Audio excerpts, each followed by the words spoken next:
பிறவி என்று இதுவரை நினைத்திருந்தேன். உயிரே உன்னை பார்த்ததும்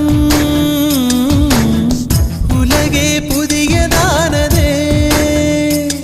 என்னை படைத்த அந்த தெய்வம், என்னை சுமந்த அந்த தெய்வம், இவை இரண்டும் உந்தன் கண்ணில் பார்க்கிறேன். பருவங்கள் ஓடிப்போம், உருவங்கள் மாறிப்போம். உன் மீது கொண்ட காதல் உயிரையும் தாண்டி வாழும். சொன்னதெல்லாம் இனி நடக்குமா?